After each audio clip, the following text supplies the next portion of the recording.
राष्ट्रवादी काँग्रेसच्या शरद पवार गटाकडून विधानसभेची निवडणूक रणधुमाळी सुरू झालेली आहे. लोकसभेच्या निवडणुकीत शरद पवार यांच्या नेतृत्वात राष्ट्रवादी पक्षाच्या आघाडीने विरोधकांना चांगलीच धास्ती बसवल्याचं पाहायला मिळत आहे. अशातच आता राष्ट्रवादीचे शरद पवार गटाचे नागपूर महानगरपालिकेतील माजी महापौर शेखर सावरबांधे यांनी माध्यमांशी बोलताना मोठे विधान केलेले आहे. सावरबांधे पूर्व नागपुरातील महाविकास आघाडीचे संभाव्य उमेदवार आहेत, तशी मागणीही त्यांनी पक्षाकडे केलेली आहे. नागपूर येथे माध्यमांशी बोलताना सावरबांधे यांनी राज्यात महाविकास आघाडीचे सरकार येण्याचा विश्वास व्यक्त केलेला आहे. सावरबांधे यांनी अप्रत्यक्षपणे काँग्रेस पक्षाला पूर्व नागपूर विधानसभा क्षेत्राची दावेदारी सोडून राष्ट्रवादीच्या पाठीशी उभे राहण्याचं आवाहन केलं. नागपुरातील सिमेंट रस्ते विकासाच्या नावाखाली नागरिकांना होणारा त्रास यावरून त्यांनी विद्यमान सरकार तसेच विद्यमान आमदार कृष्णा खोपडे यांच्यावर टीकास्त्र सोडलं. काय झालंय की लोकसभेमध्ये महाविकास आघाडीचा जो परफॉर्मन्स या ठिकाणी राहिला त्याच्यामुळे महायुतीतले जे नेते आहेत त्यांचे धाबे दणाणले आणि त्यांनी आता डॅमेज कंट्रोल करण्यासाठी म्हणून वेगवेगळ्या तरीकेचे उपाय शोधणं सुरू केलं. परंतु आम्हाला असा विश्वास आहे की माननीय शरद पवार साहेब, माननीय उद्धवजी आणि माननीय नाना पटोले, रमेश थालाजी ही सगळी नेती जी मंडळी आहेत यांच्या नेतृत्वाखाली ही जी महाविकास आघाडी जे नियोजन करून राहिलं आहे निवडणुकीचं, हे अतिशय चांगलं नियोजन होऊन राहिलं आहे. कुठल्याही प्रकारचे मतभेद तुम्हाला महाविकास आघाडीमध्ये दिसत नाही. जे की तुम्हाला सत्ता पक्षांमध्ये दिसून राहिले, महायुतीमध्ये दिसून राहिले. एक मंत्री दुसऱ्या मंत्र्याच्या विरोधात आहे, एक आमदार दुसऱ्या आमदाराच्या विरोधात आहे. परंतु महाविकास आघाडी ही पक्की आहे आणि महाविकास आघाडी निश्चितपणे यावेळी महाराष्ट्रामध्ये सत्तेमध्ये येईल. लोकांचा असा मानस आहे की आता या महाविकास आघाडीच्या हाती आपण हा महाराष्ट्र दिला पाहिजे. या महाराष्ट्राचं खरं कल्याण जर करायचं असेल, मग ते अल्पसंख्याक असतील, दुर्बल घटक असतील, मागासवर्गीय असतील किंवा आणखी कोणी जे खालच्या जातीचे लोक असतील, कमी उत्पन्न गटातले लोक असतील, या सगळ्या लोकांना खऱ्या अर्थानं न्याय देण्याचं काम जे आहे पुरोगामी पक्ष करू शकतो. उद्धवजी सारखे नेते करू शकतात आणि नाना पटोलेंसारखे नेते करू शकतात, पवार साहेबांसारखे नेते करू शकतात. अशा प्रकारचा विश्वास लोकांच्या मनात आल्यामुळे या ठिकाणी मला असं वाटतं की महाविकास आघाडीचं सरकार येणं हे निश्चित झालं आहे. विकास आघाडीच्या वतीनं नागपूर शहरामध्ये ज्या काही सीटा लढवण्यात येणार आहेत, तर राष्ट्रवादी काँग्रेस पक्ष शरदचंद्र पवार या पक्षाने आम्ही पूर्व नागपूरची सीट मागितली आहे. पूर्व नागपूरची सीट आम्हाला मिळावी अशा प्रकारची अपेक्षा आहे. आम्ही आदरणीय जयंत पाटील साहेब, आदरणीय अनिलजी देशमुख आणि शरद पवार साहेब या सगळ्या नेत्यांना या संदर्भातली मागणी आम्ही पाठवली आहे. आणि मला असं वाटतं जर काँग्रेसने ती सीट सोडली आणि आमच्या वाट्याला जर ती सीट आली तर महाविकास आघाडी म्हणून राष्ट्रवादी काँग्रेस पार्टी शरदचंद्र पवार या ठिकाणी ताकदीनं लढेल. आमचे अध्यक्ष दिनेश्वरजी पेठे हे सुद्धा एक इच्छुक उमेदवार आहे. मी अनेक वर्षापासून राजकारणामध्ये आहे. याआधी पूर्व नागपुरात निवडणूक लढलो. मी सुद्धा त्या ठिकाणी इच्छुक उमेदवार आहे आणि त्याच्यामुळे साधारणतः सामाजिक समतोल सांभाळून या नागपूर शहरामध्ये तिकिटांचं वाटप व्हावं असं सगळ्या नेत्यांना वाटतं. सगळ्या लोकांना प्रतिनिधित्व मिळावं, ओबीसी मधल्या सगळ्या जातींना प्रतिनिधित्व मिळावं, हलबांना प्रतिनिधित्व मिळावं, मुस्लिमांना प्रतिनिधित्व मिळावं, अशा प्रकारची भावना साधारणतः महाविकास आघाडीच्या नेत्यांची आहे. आणि मला वाटतं त्या पार्श्वभूमीवर तसा जर विचार आपण केला तर पूर्व नागपुरामध्ये राष्ट्रवादी काँग्रेस पार्टीला अतिशय चांगले दिवस आहेत. या ठिकाणी काँग्रेस आणि शिवसेना, उद्धव बाळासाहेब ठाकरे हे सगळे पक्ष या ठिकाणी मदत करतील.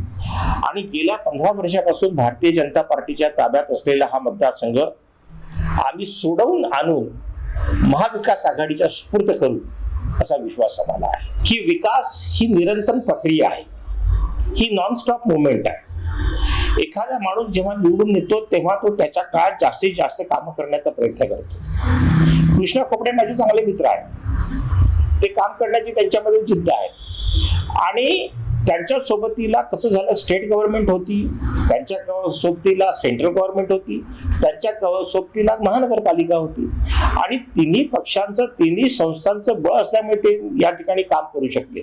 परंतु हे काम करत असताना त्या विकास कामाचा लोकांवर किती विपरीत परिणाम होऊन राहिला आहे.